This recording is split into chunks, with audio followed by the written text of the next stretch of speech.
महर्षि दयानंद सरस्वती द्वारा रचित सत्यार्थ प्रकाश ग्रंथ की भूमिका 5 भागों में तथा प्रथम समोल्लास का पाठ 42 भागों में ईश्वर के 8 नामों के वैदिक व लौकिक स्वरूप आदि के विषय में विस्तार से जाना तथा द्वितीय समोल्लास शिक्षा विषय 8 भागों में पूर्ण हुआ, जिसके अंतर्गत 3 उत्तम गुरुओं, माता पिता और आचार्य के दायित्व तथा शिक्षा के स्वरूप व महत्व के विषय में ज्ञानवर्धन हुआ।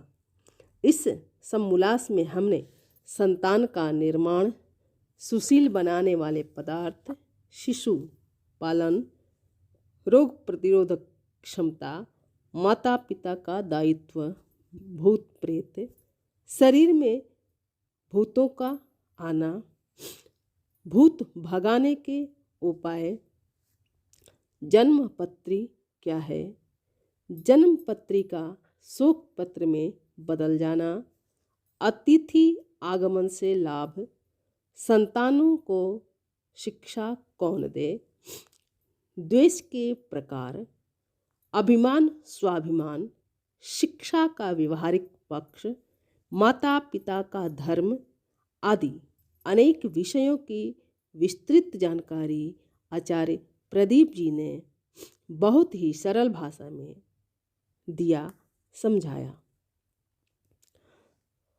आगे तृतीय समोल्लास में अध्ययन अध्यापन अर्थात पढ़ने पढ़ाने की विधि व क्रम आदि के विषय में जानेंगे कि जीवन निर्माण में वेद तथा ऋषि ने शिक्षा का क्रम व महत्व क्या बताया है। यह है, यदि आप भी जानना चाहते हैं तो जानने के लिए चैनल को सब्सक्राइब करें तथा वेदवाणी देववाणी का श्रवण करें। सबसे पहले पूर्व के वीडियो को देखने हेतु डिस्क्रिप्शन तथा प्लेलिस्ट देखें। ओम।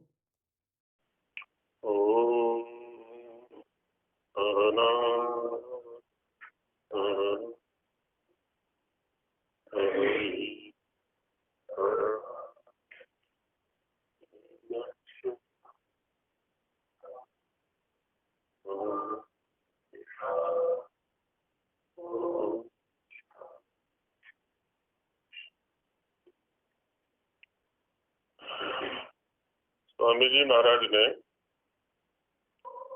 सत्यार्थ प्रकाश एक ऐसा ग्रंथ लिखा जिसमें किसी मनुष्य का संपूर्ण विकास और मानव मात्र का संपूर्ण विकास किस प्रकार से संभव है, वो सभी विधाएं, वो सभी प्रकार, नियम उपनियम उसमें बताए और उनमें क्रमिकता रखी है कि you are speaking with has ये करें फिर ये करें। सबसे जो प्रधान विषय है वो ईश्वर, जो कि प्रत्येक मनुष्य का लक्ष्य है, प्रधान लक्ष्य है। इसलिए प्रथम समोल्लास में ईश्वर के गुण कर्म स्वभावों को लेकर के चर्चा की गई। द्वितीय समोल्लास में संतान का निर्माण, उसकी उत्पत्ति कैसे करनी है, उसको संस्कार कैसे देने माता पिता और आचार्य के द्वारा, उन विधाओं पर चर्चा की गई।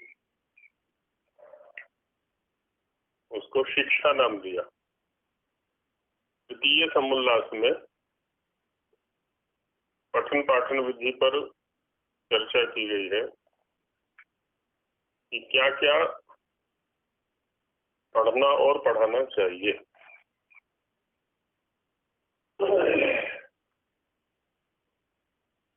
तो उसी क्रम में पंच महायज्ञ,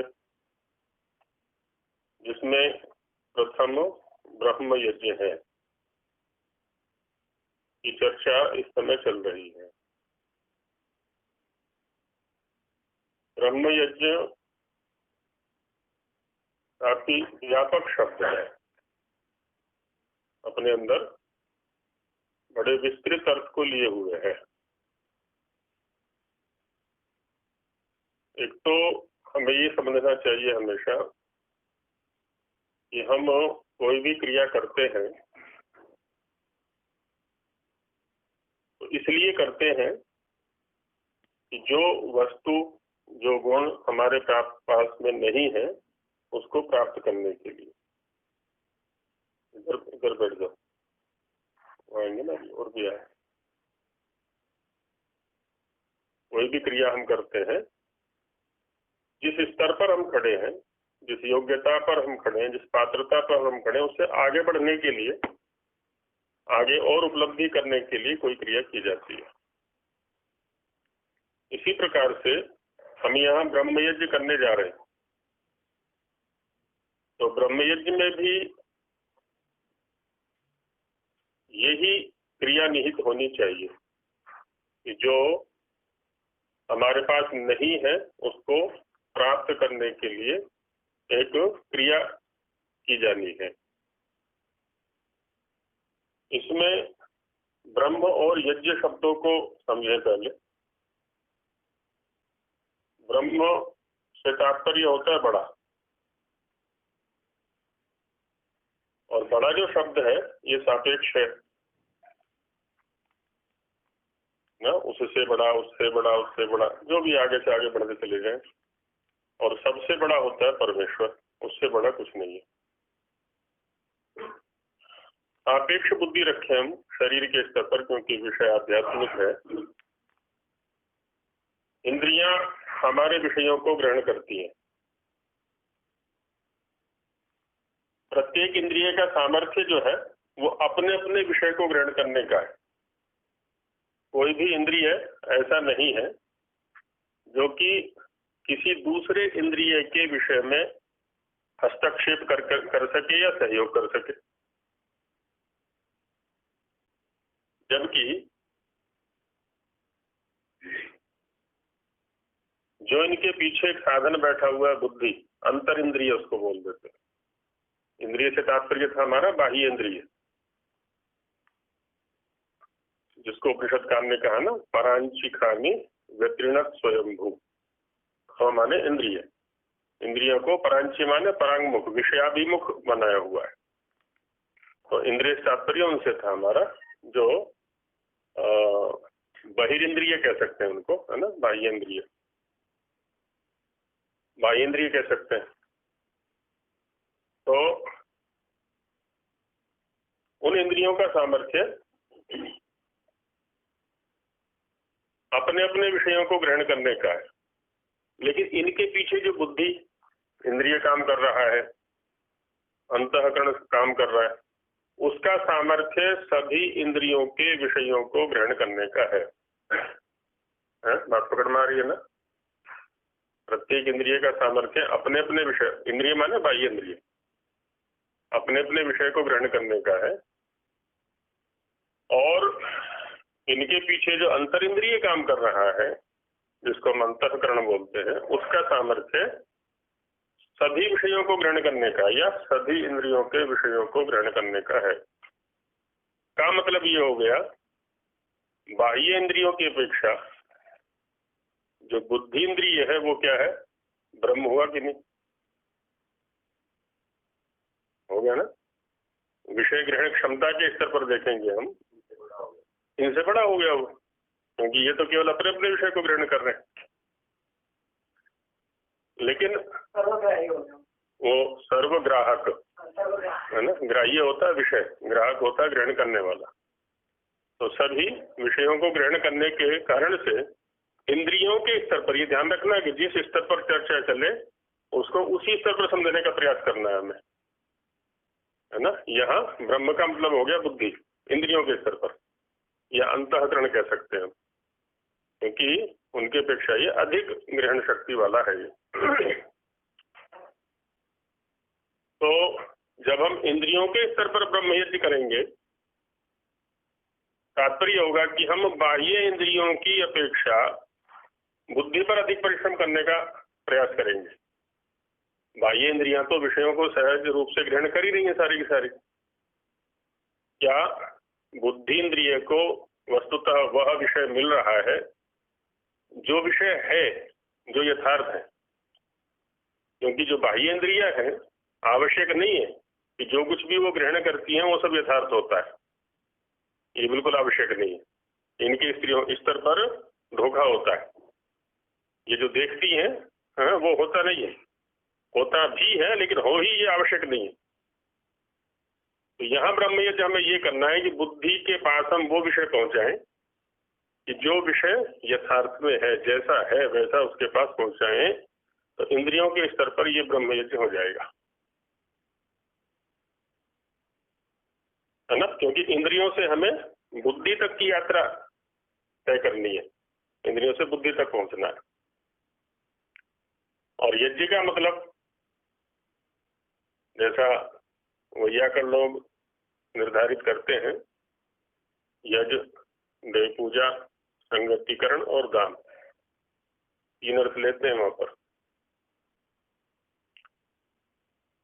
देव से तात्पर्य होता है, हम अभी इंद्रियों के स्तर पर चर्चा कर रहे हैं, दिव्य विषय, है ना। इंद्रियों को प्राप्त होने वाले जो विषय हैं वो दो प्रकार के हैं, एक पतन की ओर ले जाने वाले, एक उत्थान की ओर ले जाने वाले, एक अंधकार की ओर ले जाने वाले, एक प्रकाश की ओर ले जाने वाले, एक अज्ञान की ओर ले जाने वाले, दूसरे ज्ञान की ओर ले जाने वाले, एक भोग की ओर ले जाने वाले, है ना, दूसरे मुक्ति की ओर ले जाने वाले, या दुख की ओर ले जाने वाले, सुख की ओर ले जाने वाले। दो पक्ष हमेशा रहते हैं। ये हमें सोचना पड़ेगा कि इंद्रिय ग्राह्य कौन सा विषय हमें उधर ले जा रहा है जिधर हमें जाना चाहिए, और कौन सा विषय हमें उधर ले जा रहा है जिधर कि हमें नहीं जाना चाहिए।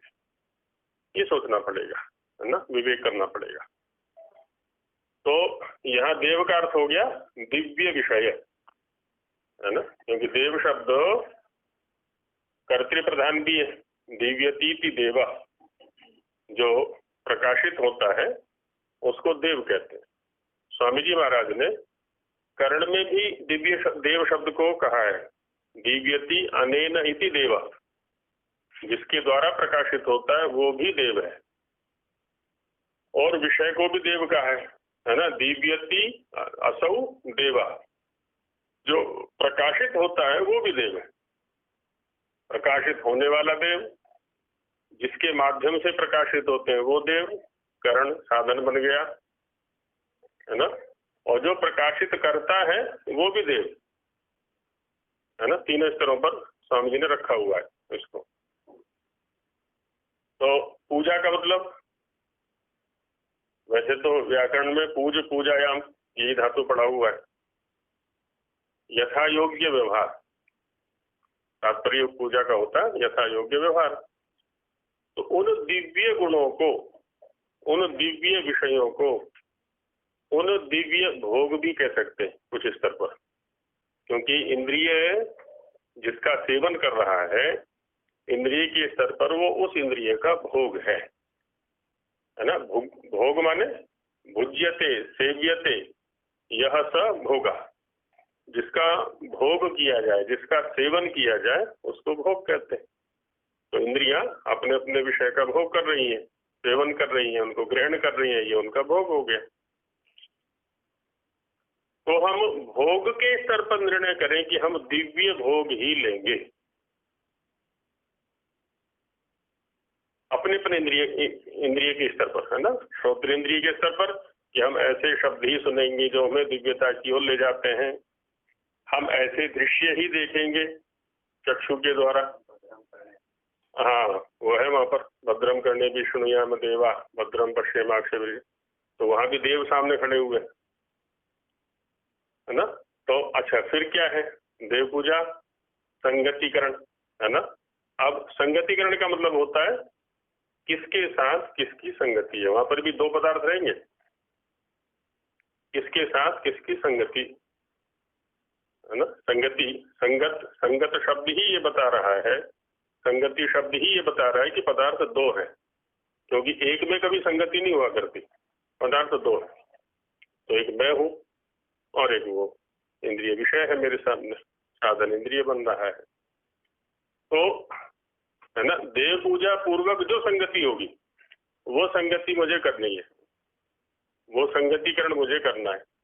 यदि देव पूजा के स्तर पर मैंने न्याय कर दिया, भोक्ता ने न्याय कर दिया, तो संगतिकरण के स्तर पर भी न्याय हो जाएगा, उसको मैं ग्रहण करूं, है ना। पहले विवेक करना है और फिर उसके साथ संगति करनी है।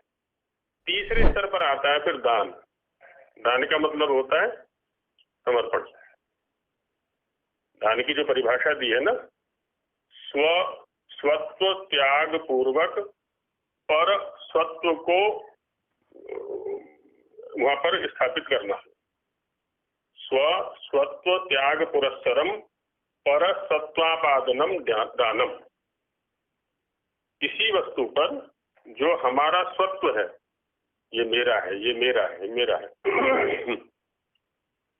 तो इसको त्यागते हुए दूसरे के स्वत्व को उस पर स्थापित कर देना, है ना। उस वस्तु को दूसरे की बना देना, ये क्या होता है? दान, है ना। दान की ये परिभाषा होती है। अब उस पर मेरा कोई अधिकार नहीं है, वो मेरा स्व नहीं है, वो दूसरे का स्व बन चुका है। तो वहां पर क्या है? समर्पण कर। तो जब ये होगा, क्या कहते हैं, ब्रह्मयज्ञ के स्तर पर पहले देव पूजा होगी, माने विषयों का निर्णय हम अच्छे प्रकार से कर लेंगे और फिर उसका संगतिकरण ठीक से करेंगे, फिर उसके प्रति समर्पण, है ना। वो और हम एक हैं। फिर ये इंद्रियों के स्तर पर, लेकिन इंद्रियों तक ही यात्रा नहीं है हमारी, ये भी हमें समझना है। यात्रा उससे आगे चलेगी। इंद्रियों के स्तर पर जहां हमने बुद्धि को ब्रह्म के रूप में जाना, वहीं विषयों के स्तर पर भी हम ब्रह्म को समझ सकते हैं।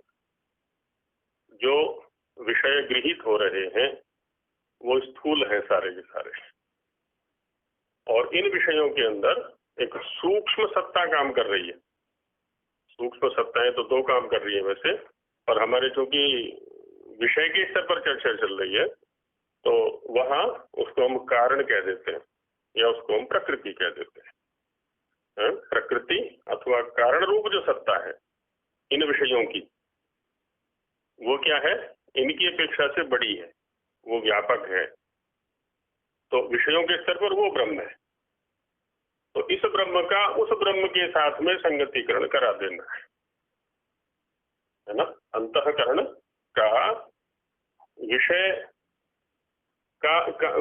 विषय के स्तर पर जो ब्रह्म है, इंद्रियों के स्तर पर ब्रह्म का विषय के स्तर पर जो ब्रह्म है उसके साथ संगतिकरण करा देना है। ये इंद्रिय और विषय के स्तर पर ब्रह्मयज्ञ हो जाएगा। बात समझ में आ रही है? उसी को यथार्थ ज्ञान कहा है। अभी हमें जो दिख रहा है वो यथार्थ नहीं है। हाँ, वहां तक इसके परिणाम पर, इसकी कारणावस्था पर भी जाना है हमें, ये आया कहाँ से और इसको जाना कहाँ है। उस यथार्थ तक उस बुद्धि को पहुंचाना है। हाँ, इसके मूल कहाँ था, इसे ये पहुंचेगा कहाँ, है ना। तो इस ब्रह्म को उस ब्रह्म तक जोड़ देना है। ये बुद्धि के स्तर पर ब्रह्मयज्ञ हो जाएगा या इंद्रियों के स्तर पर ब्रह्मयज्ञ हो जाएगा। साधन बाह्य इंद्रियां बनेंगी, ठीक है ना। इन दोनों ब्रह्मों को जोड़ना है। अब एक ब्रह्म इससे पीछे भी बैठा हुआ है, उससे भी परे है वो, है? जो अंदर के भी विषयों का ग्राहक है वो, और जन्म जन्मों के विषयों का ग्राहक है। जो बुद्धि है उसके अंदर भी वो पड़े हुए हैं सारे के सारे संस्कार, जिनको हम कह देते हैं या वासनाएं कह देते हैं दार्शनिक भाषा में उनको। और कुछ प्रारब्ध हैं और कई कई शब्दों के द्वारा उसको कहा जाता है, जिनके आधार पर हमें ये जीवन मिला है। तो उनका भी जो संयोजक है, उनका भी जो संवाहक भी कुछ शब्दों में हम कह सकते हैं, क्योंकि उसी के साथ साथ ये चला करता है, जिसको हम सूक्ष्म शरीर बोल देते हैं। अब हम चलते हैं ब्रह्म यज्ञ, जिसकी स्वामी जी महाराज यहाँ प्रस्तुति करना चाहते हैं। ब्रह्म यज्ञ जो स्वामी जी की दृष्टि में है, जैसा जहां जहां ब्रह्म यज्ञ का प्रसंग आया ना, चाहे वो सत्यार्थ प्रकाश है, चाहे पंचमा यज्ञ विधि है, या ऋग्वेदादि भाष्य भूमिका है, या अन्यत्र भी कई चर्चा की, कई स्थानों पर आया हुआ है।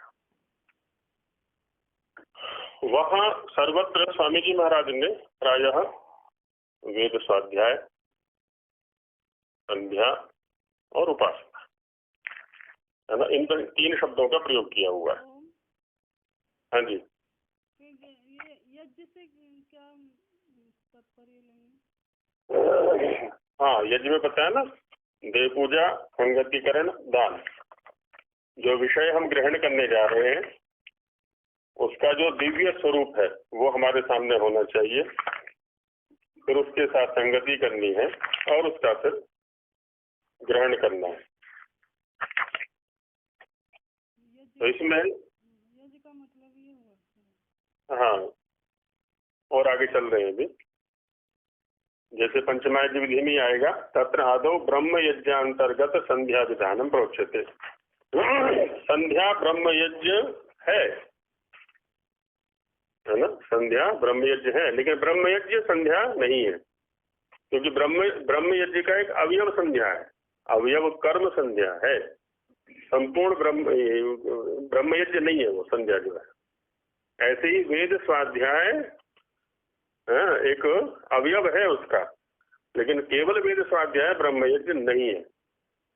ऋग्वेदादि भाष्य भूमिका में स्वामी जी ने ब्रह्म यज्ञ का प्रकार लिखा है, तत्र ब्रह्म यज्ञस्य अयं प्रकार, क्या, सांगानाम वेदादि शास्त्राणाम सम्यक अध्ययनम अध्यापनम, है ना। पहले स्तर पर स्वामी जी या ऋषियों के शब्दों में भी एक क्रमिकता रहती है, पहले क्या करना है, उसके बाद क्या करना है, उसके बाद क्या करना है। यह स्पष्ट करें, सांगानाम वेदादि शास्त्राणाम सम्यक अध्ययनम अध्यापनम संध्योपासनम च, है ना। दूसरे स्थान पर संध्या, तीसरे पर उपासना, पहले स्तर वेदाध्ययन। वहां आर्य समाज के नियमों में भी पहले उसको रखा है, ईश्वर का सामान्य स्वरूप बता दिया है। पहले तो सबका आधार ईश्वर है, फिर इस दूसरे नियम में ईश्वर का स्वरूप बताया, उसके बाद हमारे लिए चली चर्चा। तो तीसरे नियम में सबसे पहले कहा उन्होंने कि वेद सब सत्य विद्याओं का पुस्तक है, इसलिए वेद का पढ़ना पढ़ाना, सुनना सुनाना सब आर्यों का, तो माने परम धर्म है वो।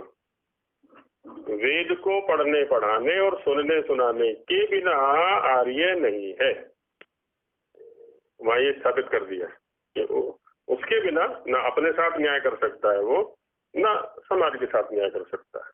उसी चीज को यहाँ ले रहे पहले कि सांगानाम वेदादि शास्त्राणाम अध्ययनम अध्यापनम संध्योपासनम च। सत्यार्थ प्रकाश में भी ब्रह्म यज्ञ, क्या, जो पढ़ना पढ़ाना, पढ़ने पढ़ाने से तात्पर्य वेदादि शास्त्रों का ही है, जैसा कि उसमें कह दिया है। संध्योपासन, ईश्वर की स्तुति प्रार्थना उपासना करना। अब यहाँ जो विकृति आई है थोड़ी सी, इन विषयों में किसी का कोई चिंतन हो ना तो वो भी बता दें बीच में, उसको कोई समस्या नहीं है। विकृति यहाँ पर यह आ गई है कि ये वेद स्वाध्याय, संध्या और उपासना, 3 कर्म ब्रह्म यज्ञ कहलाते हैं। तीनों कर्म स्वतंत्र नहीं है। ये जैसे जो 2 चीज स्वतंत्र होती हैं तो वो एक दूसरे की पूरक बन जाती है। पूरक माने पूर्ण करने वाला, है ना। एक ये है, एक ये है। जैसे 2 व्यक्ति हैं, एक किसी बड़े काम को करना चाहते हैं, खेत की खुदाई करनी है या कोई और कार्य है, तो दोनों मिलकर के उस खेत की खुदाई कर देते हैं। क्यों? एक के बस की नहीं है वो, तो दोनों एक दूसरे के पूरक बन गए वहां पर, वो दोनों की स्वतंत्र सत्ता है। ऐसे हम अन्यत्र भी ले सकते हैं। कोई वजन है, कोई भार है, उठाना है, एक व्यक्ति का सामर्थ्य नहीं है, तो दोनों व्यक्ति मिल करके या 3 व्यक्ति मिल करके उस भार को उठा देते हैं, वो एक दूसरे के पूरक बन गए। यहाँ पर क्या है, दोनों की या तीनों की अपनी सत्ता है, एक दूसरे के सहयोगी वो बन गए। लेकिन एक होता है आधार आधेय भाव संबंध। आधार आधेय है ना, जैसे हम आसन पर बैठे हैं, आसन क्या है? आधार। आसन ले लें, कुर्सी ले लें, कुछ भी ले लें, और हम जो बैठे हुए हैं वो हो गए आधेय, है ना। हम आधेय नहीं है, तो हम आधार नहीं है, आसन आधेय नहीं है। जब इन दोनों वस्तुओं में चर्चा चल रही है ना, आसन आधार ही है, आसन आधेय नहीं है।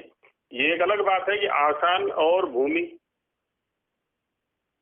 है ना, जब आसन और भूमि पे सोचेंगे तो आसन आधेय बन गया और भूमि आधार बन गई, वो एक अलग बात होगी। लेकिन अभी जो चर्चा चल रही है हमारे और आसन के बीच में चल रही है, तो वहां हम आधेय हैं और आसन आधार है ना। हम आधार नहीं बन सकते और आसन जो है वो आधेय नहीं बन सकता। हमारे और आसन के बीच में जो संबंध है, तो हम एक दूसरे के पूरक नहीं है यहाँ पर, इस घटना के अंदर, है ना। हम आधेय ही हैं। आधेय माने जिस चीज को रखा जाए, आधार माने जिस पर रखा जाए, सीधी सी बात है। आधातुम योग्यम आधेयम, और आध्रियते अस्मिन इति आधार, जिसके ऊपर रखा जाए वो, जिस पर धारण किया जाए वो आधार है, और जिसको रखा जाए वो आधेय है। शास्त्रीय भाषा में 2 शब्दों का और प्रयोग करते हैं, उपजीव्य उपजीवक भाव संबंध। उपजीव्य उपजीवक भाव संबंध, जैसे कुछ लोगों ने योग दर्शन यहाँ पर पढ़ा हुआ है। योग दर्शन का व्यास भाष्य प्रसिद्ध है। योग दर्शन का मतलब है सूत्र, है ये लेते ना, योग दर्शन माने सूत्र, अर्थात योगानुशासनम, योग चित्तवृत्ति निरोध आदि आदि जो केवल सूत्र हैं उसको हम योग दर्शन कहते हैं। व्यास भाष्य योग दर्शन नहीं है, ठीक है। तो सूत्र और भाष्य में क्या संबंध है आपस में? सूत्र आधार है और भाष्य आधेय है। इसको हम दूसरे शब्दों में कहें, जो शब्द मैंने अभी कहे थे, तो सूत्र उपजीव्य है और भाष्य उपजीवक है।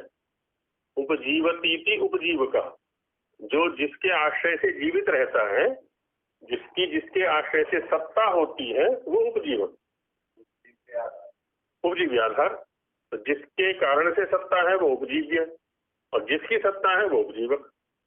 माने भाष्य की सत्ता सूत्रों के बिना नहीं है, सूत्रों की सत्ता तो भाष्य के बिना भी है ना। इस चीज को समझ लेना चाहिए। तो सूत्र और भाष्य जो है वो एक दूसरे के पूरक नहीं है। ऐसे स्थान पर हम पूरक शब्द का प्रयोग नहीं कर सकते। हालांकि हमारे स्तर पर पूरक हो सकते हैं कि सूत्र के बिना भाष्य समझ में नहीं आएगा और भाष्य के बिना सूत्र समझ में नहीं आएगा। ये हमारे स्तर पर हम सोच सकते हैं तीसरे के लिए। लेकिन सूत्र और भाष्य के स्तर पर ये सोचेंगे तो ये घटना वहां घटने वाली नहीं है। सूत्र उपजीव्य ही रहेगा और भाष्य उपजीवक ही रहेगा, है ना। आधार आधेय भाव संबंध कह ले या उपजीव्य उपजीवक भाव संबंध। सूत्र उपजीवक नहीं बनेगा और भाष्य उपजीव्य नहीं बनेगा।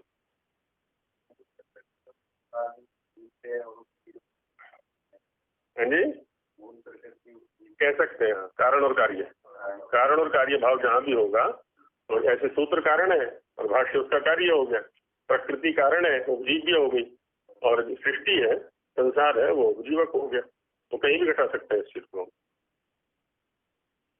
ठीक यही संबंध इन तीनों शब्दों में भी है। वेद स्वाध्याय, संध्या और उपासना। पूरक इनको हम तब कह सकते हैं जबकि तीनों की स्वतंत्र सत्ता हो। हालांकि बाद में इन तीनों शब्दों के साथ विचार कर दिया गया कि तीनों को स्वतंत्र कर दिया, और इसलिए तीनों की निंदा पर लग गए। एक केवल उपासना को लेकर के लग गया, शुष्क उपासना। एक केवल शुष्क वेद ज्ञान को लेकर के लग गया, एक केवल शुष्क संध्या को लेकर के लग गया। अब तीनों ये दोहरे हो गए हैं? अभी चल रहे थोड़ा, है ना।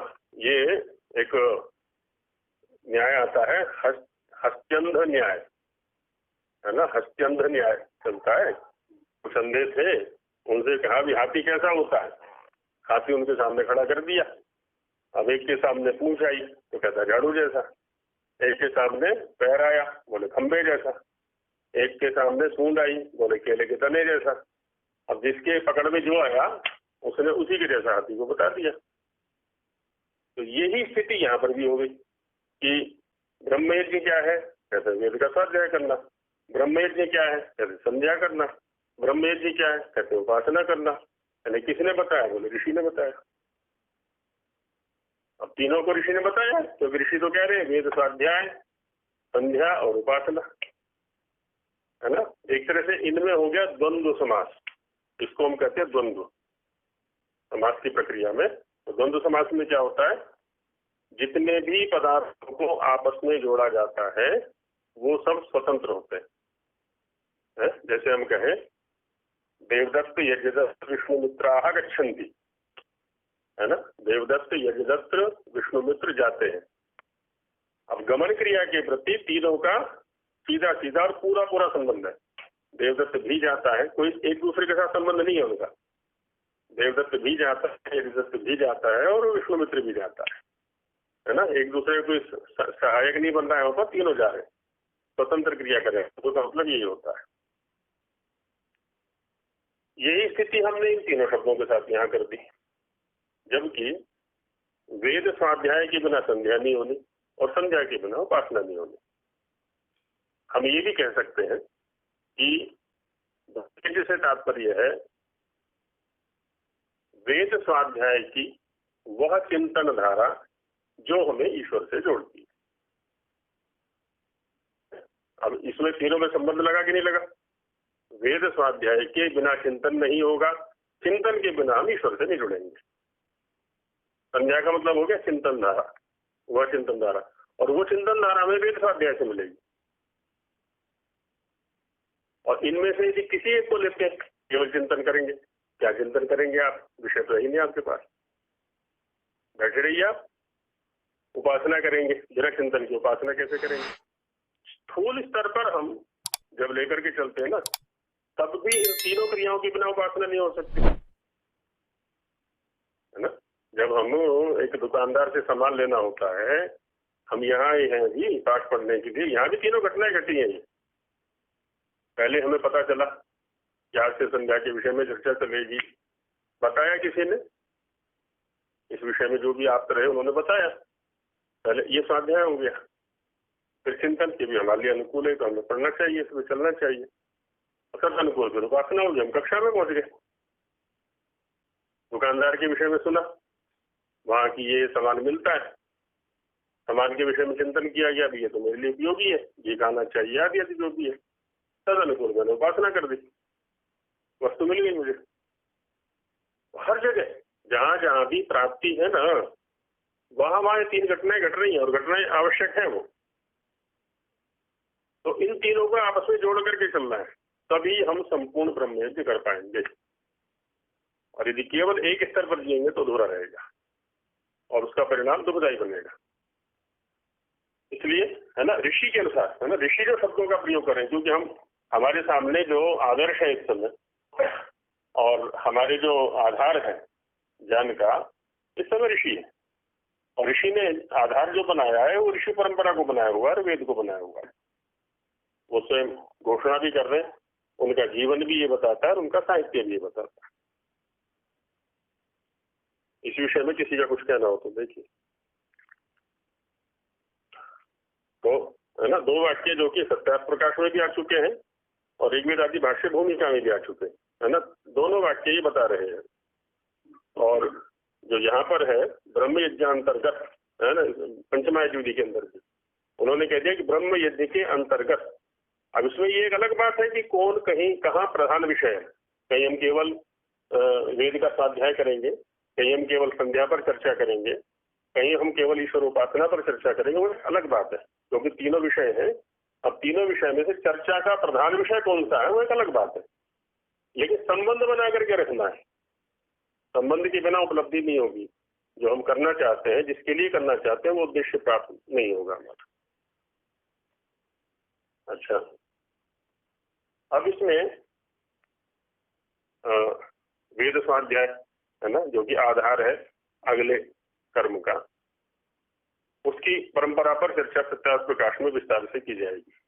पहले क्या पढ़ना है, उसके बाद क्या पढ़ना है, उसके बाद क्या पढ़ना है, उसके बाद क्या पढ़ना है, तो इसको वही देखेंगे। जो एक ऋषियों ने परंपरा शिक्षा से लेकर के वेद पर्यंत है ना, उसको बनाया हुआ है, उसको हमें पढ़ते समय जो ध्यान रखना है, जैसा पतंजलि महाराज कहते हैं, आगम, स्वाध्याय, प्रवचन और व्यवहार। उसमें हमें ये नहीं करना है कि पहले पूरे वेद पढ़ लें, उसके बाद संध्या करेंगे और उसके बाद उपासना करेंगे। तो ऐसे भी कभी ना संध्या होने वाली है ना उपासना होने वाली है। उसमें तो ये जितना जितना समझ में आता जाए उतना उतना व्यवहार में लाते चला जाए, वो जीवन बीत जाएगा, वेद पूरा नहीं होना है। ठीक है नहीं, तो जितना जितना समझ में आता चला जाए उतना उतना। अब जैसे मोबाइल, जितना जितना समझ में आता उतना उतना प्रयोग करते रहते हैं हम, बचते ही नहीं प्रयोग करने से, है ना। एक नई टेक्निक पता चली तो उसका प्रयोग करना शुरू कर दिया तुरंत हमें, और नहीं तो क्या होगा, पता चला तो वही भूल जाते हैं, फिर उसको प्रयोग में नहीं लाते। तो या और भी कुछ भी ले सकते हैं हम, चाहे कोई भोजन है, भोजन के विषय में पता चला हमें कि वहाँ की डिश जो है ना वो बहुत बढ़िया है, तो तुरंत खाने के लिए प्रयास करते हैं उसका, तो उसका प्रैक्टिकल हो गया, प्रायोगिक रूप हो गया उसका। यही स्थिति इन तीनों में भी करनी है हमको। जो जो भी हम पढ़ते जाएं, है ना, उसको व्यवहार तक पहुंचाना है। अभी जो विद्यार्थी काल में है ना, वो ये करना है, जो भी ग्रंथ हमारे सामने आ रहा है, आर्ष ग्रंथ, वो जो भी निर्देश हमें करते हैं उसको व्यवहार तक पहुंचाने का अभ्यास बनाए अभी से। तो फिर आगे आगे ये जो अभ्यास है हमारा, प्रगति का साधन बनेगा। तो इसकी चर्चा वहां करेंगे कि क्या क्या पढ़ना है, क्या क्या नहीं पढ़ना है, वो सारा खोल करके स्वामी जी ने बताया हुआ। जो संध्या कर्म है, संध्या कर्म की व्याख्या संध्या शब्द की व्याख्या दो प्रकार से की जाती है ना। सम्यक ध्यायते अस्याम परम ब्रह्म इति संध्या। एक तो ये करते हैं, है ना। ध्यायते का मतलब है चिंत्यते, ध्येय चिंतायाम धातु है, ये ध्यान रखना। और चिंतन वेद ज्ञान के बिना नहीं होगा, क्योंकि जब तक सामग्री नहीं मिलेगी, उसको खुराक नहीं मिलेगी, तो चिंतन क्या करेगा वो। आधार वो है। तो सम्यक, है ना, सम माने सम्यक, ध्यायते, ध्यायते माने चिंत्यते, ये कह सकते हैं हम। परम ब्रह्म अस्याम इति संध्या, ये तो है लक्ष्य, उपासना पर पहुंचना है ना हमको। तो ईश्वर के जो गुण, ईश्वर के जो कर्म, ईश्वर के जो स्वभाव वेदों के अंदर बताए हुए हैं, वो हमारे चिंतन का विषय बने। सामान्य स्थूल व्यवहार में देखो ना, किसी विषय के को लेकर के हमने चिंतन शुरू किया, तुरंत उस विषय को प्राप्त करने की इच्छा हमारी हो जाती है, और जब तक हम उसको प्राप्त नहीं कर लेते तब तक हमें चैन नहीं आता।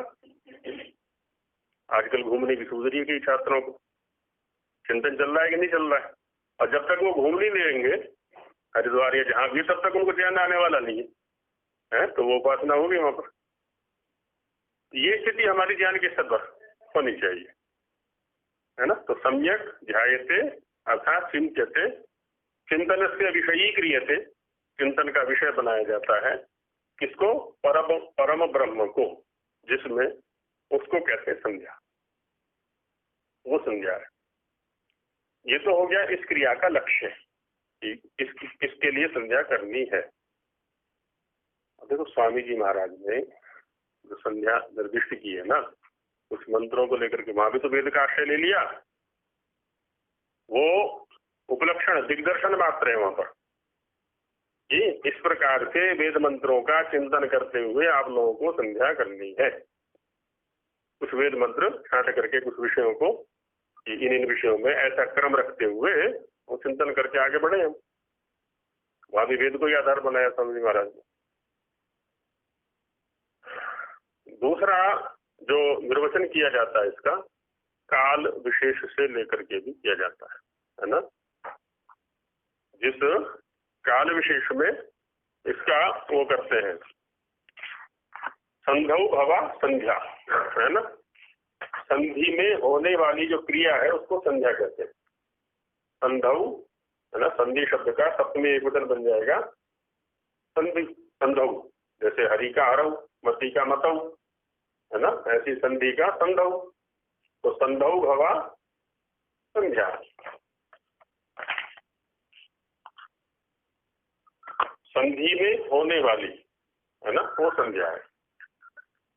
अब संधि है यहाँ पर, ये जो संधि काल है वो हमारे लिए बड़ा महत्वपूर्ण होता है। कल ही चरक में एक विषय चल रहा था 7वें अध्याय में, वो अध्याय का नाम है न वेगान धारये धीमान, वेगों को धारण न। किसी व्यक्ति को ये पता चल गया कि मेरी जो आहार विहार क्रिया है वो ठीक नहीं चल रही, अनुचित चल रही है, मांसाहार खाता है, सुरापान करता है और जो भी है एक, और क्या करना है ये भी पता चल गया उसको। अच्छे आहार विहार लेने चाहिए, अच्छे लोगों की संगति करनी चाहिए, आदि आदि। तो उसमें कहा हुआ है ना, हालांकि आहार संबंधी चर्चा है वहां पर, कि अब तक वो गलत आहार ले रहा था और उसको अच्छे आहार का ज्ञान हो गया, तो क्या करे, एक झटके में पुराने आहार को छोड़ दे और एक झटके में नए आहार को ले ले। वो कहते नहीं, ऐसा नहीं करना है। जैसे चंद्रमा है ना, उसके शुक्ल पक्ष कृष्ण पक्ष होते हैं, वो धीरे धीरे कम होता है, कम होते होते अमावस्या तक एकदम कम हो जाता है और धीरे धीरे फिर बढ़ना चालू होता है, वो पूर्णिमा तक पूरा बढ़ जाता है। यही स्थिति हमें इन आहार विहार में भी करनी है।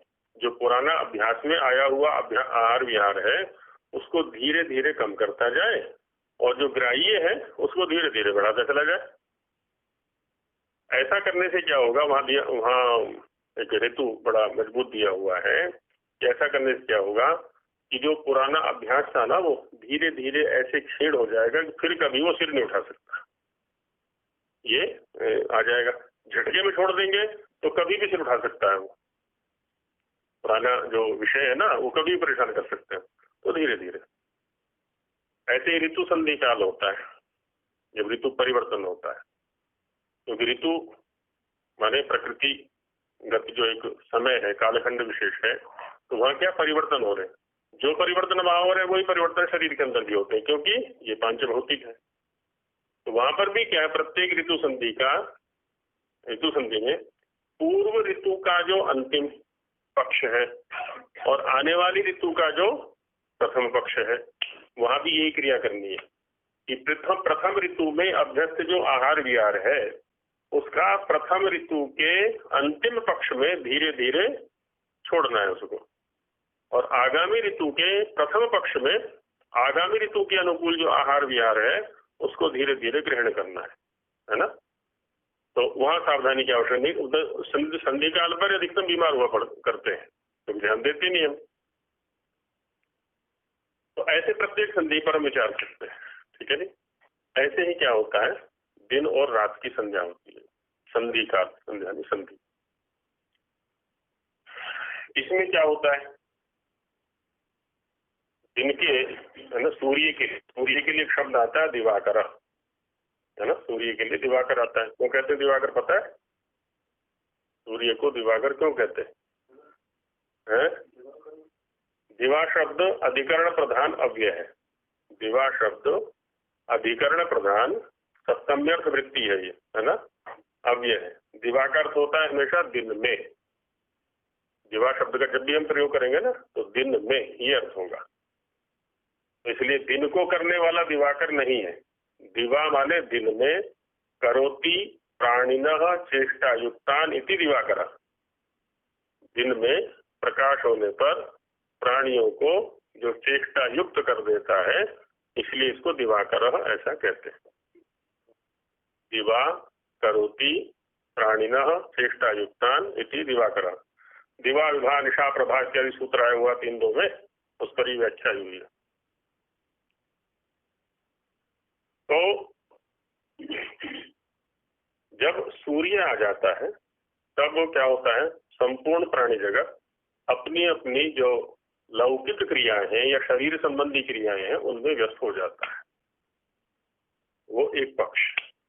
और जैसे ही सूर्यास्त होता है, अंधेरी आती है, फिर वो निद्रा की ओर, विश्राम की ओर जाने के लिए तैयार हो जाता है, वो एक पक्ष। इन दोनों के बीच में माने इधर निद्रा के लिए जा रहा होता है, उधर कार्य से छूट रहा होता है, जो कार्य जाल इसने फैलाया था दिन में उसको समेट रहा होता है, और आगे जो विश्राम की तैयारी कर रहा होता है, ये एक संधि काल।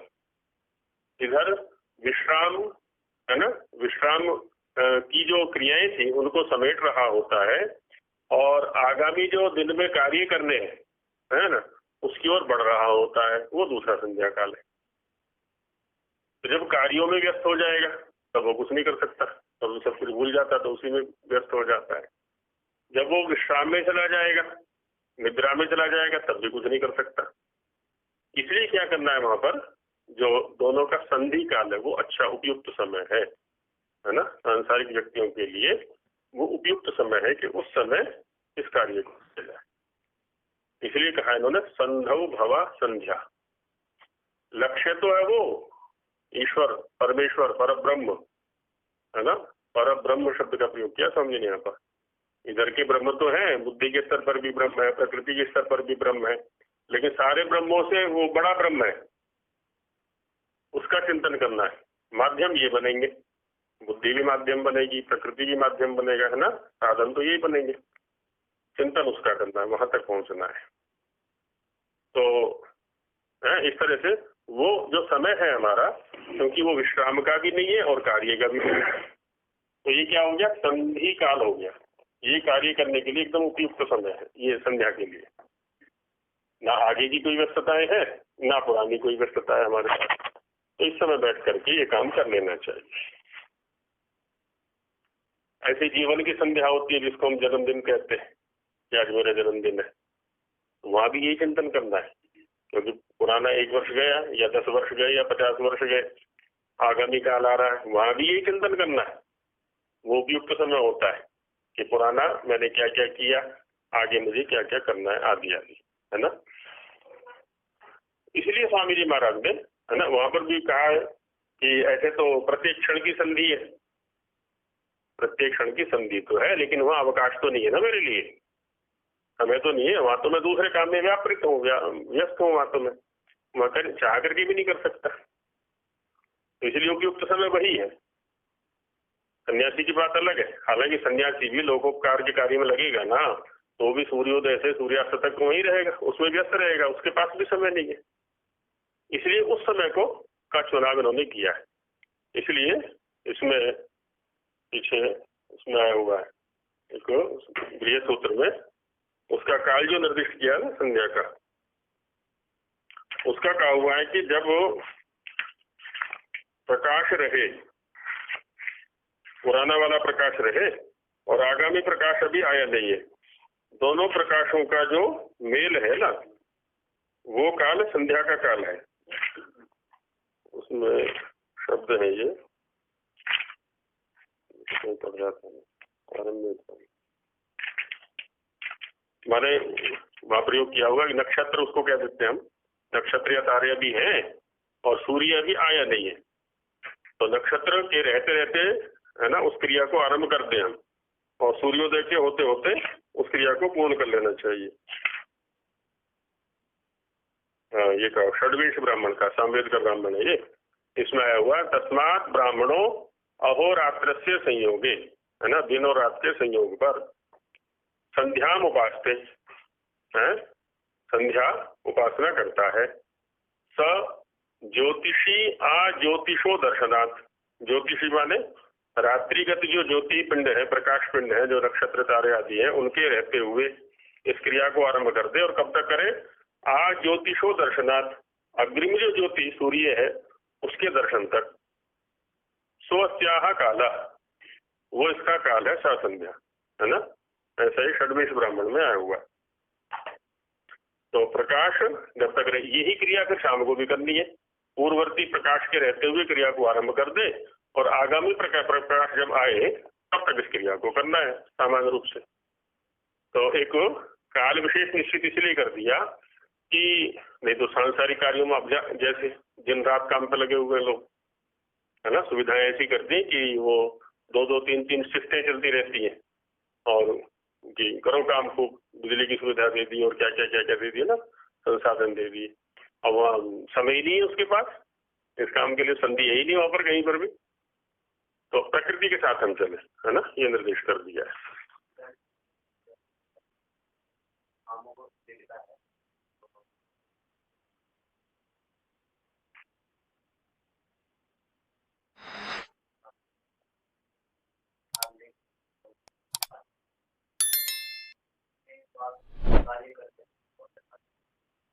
बाद में कर लेना, उससे क्या होता है, वो बाद के कार्य हो गए वो।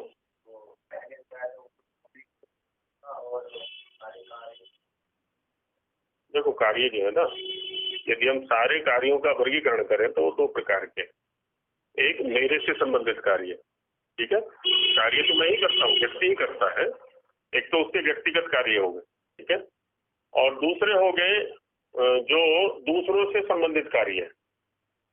तो दिन में सूर्योदय होने पर प्रायः उन कार्यों का आरंभ वो कर देता है जिनका संबंध दूसरों के साथ होता है। तो दूसरों के साथ जुड़ करके वो व्यक्तिगत कार्यों को फिर भूल जाता है। और ये जो संध्या काल है, चाहे पहले वाला है चाहे बाद वाला है ना, इसमें क्या है, व्यक्तिगत कार्यों के लिए अवकाश है ना, शौच से लेकर के संध्या अग्निहोत्र तक ये सारे व्यक्तिगत कार्य हैं इसके। बस वही काल है, उसके बाद इसे समय मिलने वाला नहीं है। उसी समय में ये कर लेता है जो भी कार्य होते हैं, तो वो व्यक्तिगत कार्य में आगे सारे। हाँ, फिर वो दूसरे के साथ जुड़ेगा ना, दूसरे के पास या तो वो जाएगा या उसके पास आ जाएंगे दूसरे लोग, फिर वो चाह करके भी नहीं कर सकता। हाँ, तो व्यक्तिगत कार्य में व्यवधान नहीं होगा। तो ये संध्या आदि जो है ना, ये भी व्यक्तिगत कार्य है, उसके व्यक्तिगत उन्नति के लिए है, इसलिए उनको भी उससे पहले समाप्त कर ले, इतने में तात्पर्य है। और वहाँ जो है ना, अग्निहोत्र में भी यही होता है। अग्निहोत्र में क्या है, जो द्युलोकस्थ अग्नि है वो इस समय क्षितिज पर है, तो उस समय हम पार्थिव अग्नि को भी जला देते हैं इधर से, दोनों का संयोग हो जाता है। इसलिए वहां पर क्या है ना, सूर्योदय तो राधेया, है ना, कि सूर्य के उदय के समय आधान करना है, अग्नि आधान करना है। सूर्य ज्योति, अग्नि ज्योति आदि जो है ना, उसी समावतियां दी जाती है। अग्नि ज्योति जो है अस्त के समय दी जाती है, तो जब वो जा रहा है अस्त की अस्तंगामी है, तब भी दोनों ज्योतियों का हमने संपर्क करा दिया है, संयोग करा दिया है। और उधर जब वो उदय स्थिति में है, ऊपर को उठने की स्थिति में है, वहां पर भी दोनों अग्नियों का संयोग करा दिया है। और ये स्थिति इधर अपने साथ भी होती है वहां पर, तो इसलिए वही काल उपयुक्त है।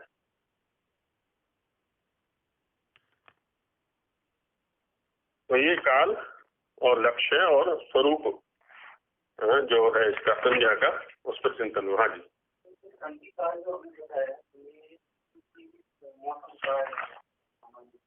एक व्यक्ति विशेष है और एक सामान्य का व्यक्ति है। जैसे योगी की भी बात करें तो उसके लिए कहा जाता है कि इन मौसमों का या इस तरह की उनका प्रभाव उसके पर नहीं पड़ता जब मुझे पढ़ना चाहिए। दिनचर्या और एक सामान्य व्यक्ति की हमें इस तरह से मौसम बदले तो आगे आगामी मौसम के साथ करना चाहिए, और जो जा रहा है उसके छोड़ना चाहिए। वहाँ योगी के और हाँ अलग रहेगा। अभी क्या है ना, ब्रह्मचारी है, इधर गृहस्थ है, इनके प्रधान कर्म दूसरे है ना। ब्रह्मचारी का जैसे अध्ययन का प्रधान कर्म है इस समय, तो इसको पूरा दिन उसमें लगाना है, ठीक है। तो इसलिए इसको प्रातः सायं समय निकाल करके इस कर्म को करना चाहिए।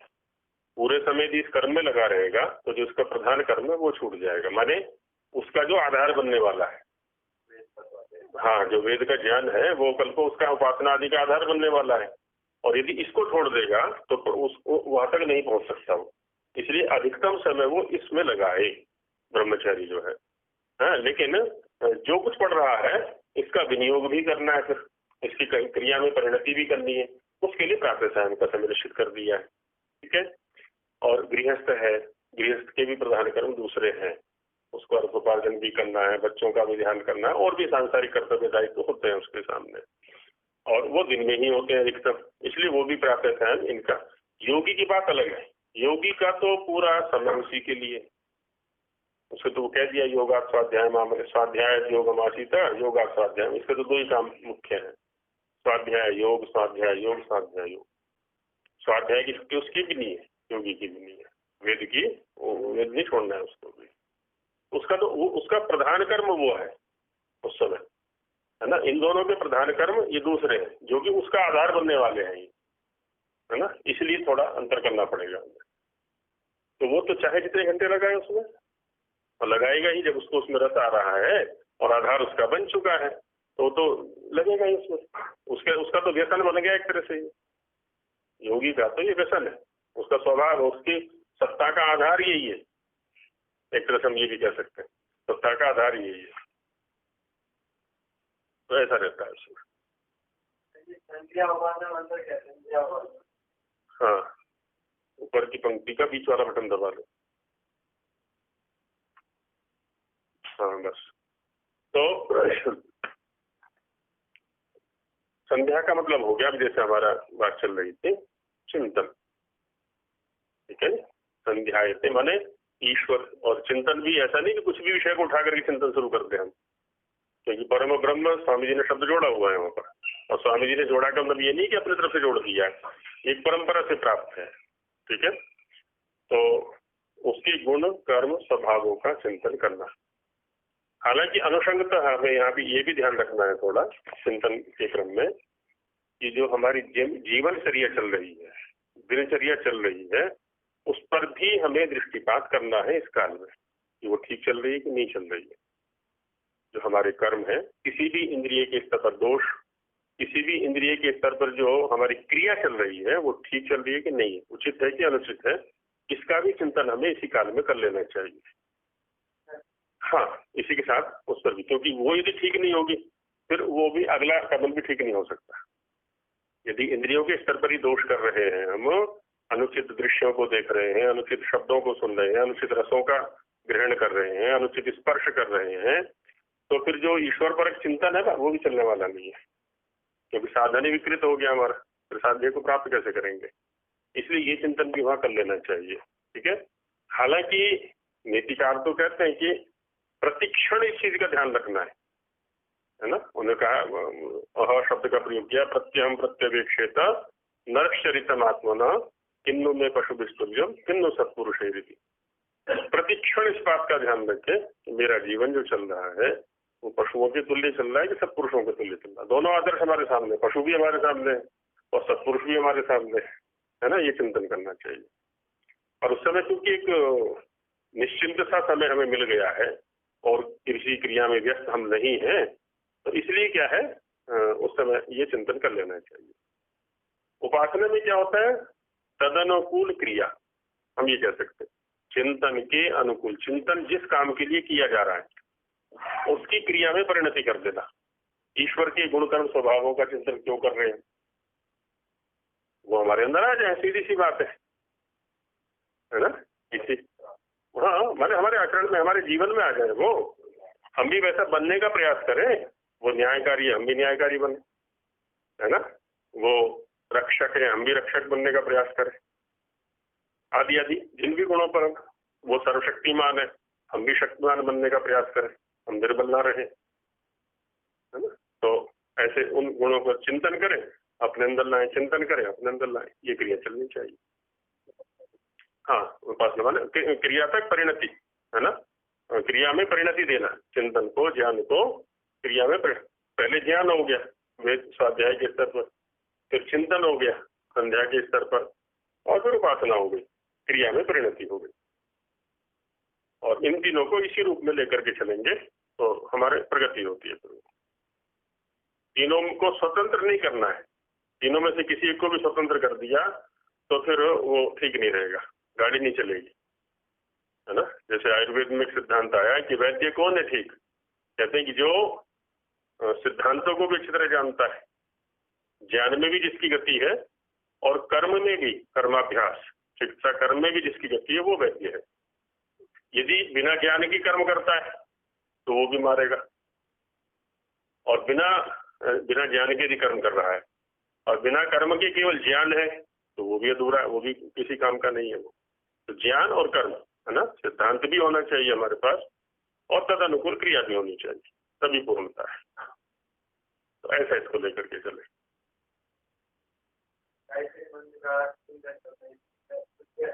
हाँ बिल्कुल, किसी भी मंत्र को ले, उसका प्रकार आगे चलेगा। कुछ मंत्र स्वामी जी ने उद्धृत किए हुए हैं यहाँ पर, तो उन पर चिंतन करें कि उनके अंदर क्या क्या विषय दिए हुए हैं और उनको फिर अपने जीवन में लेके आए।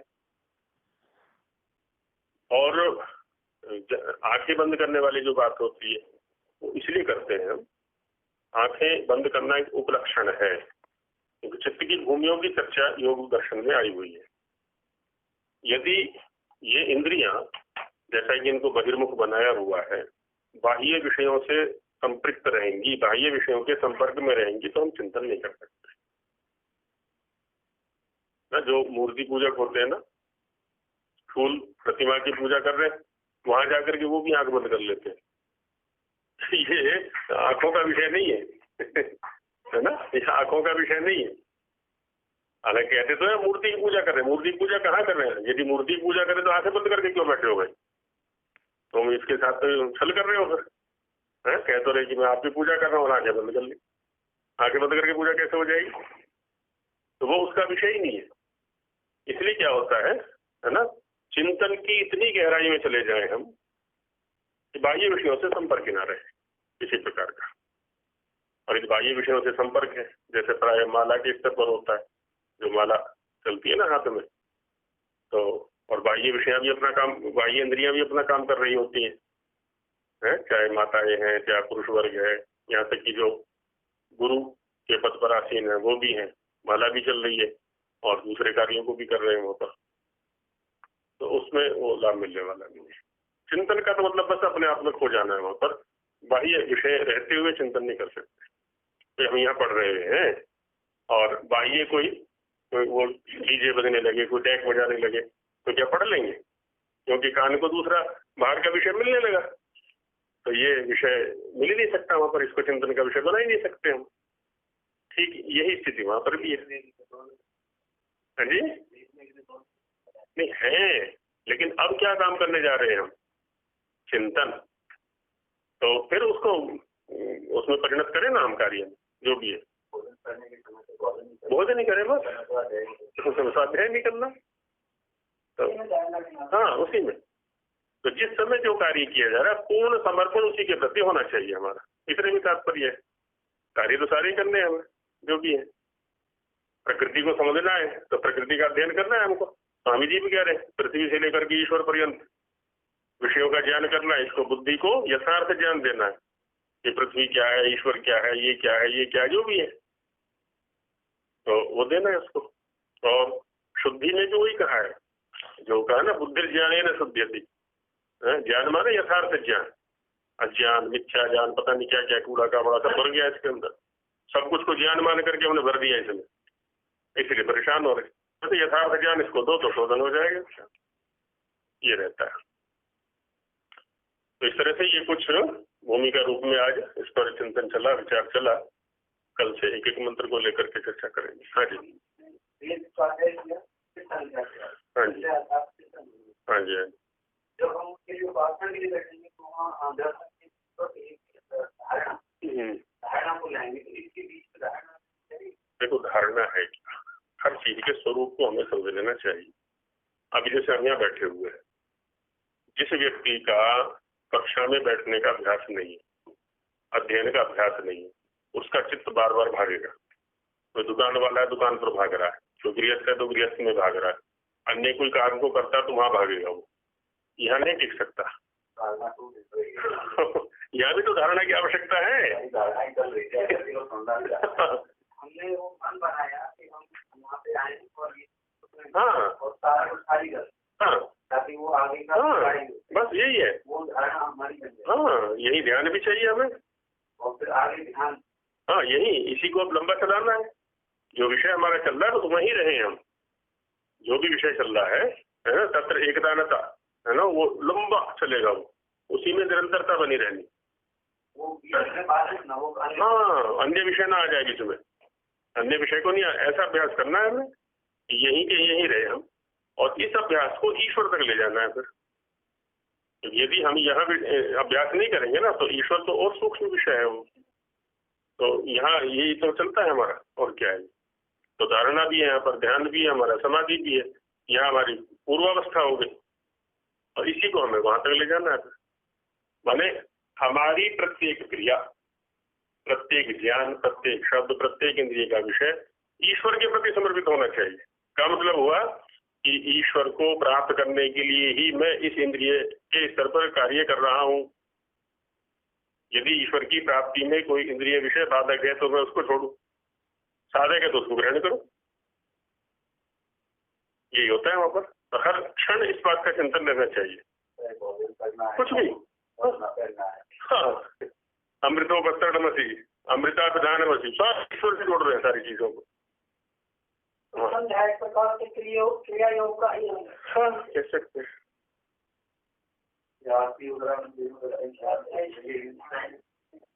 हाँ, उसी समय होगी।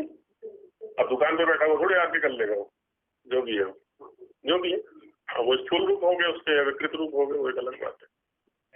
जी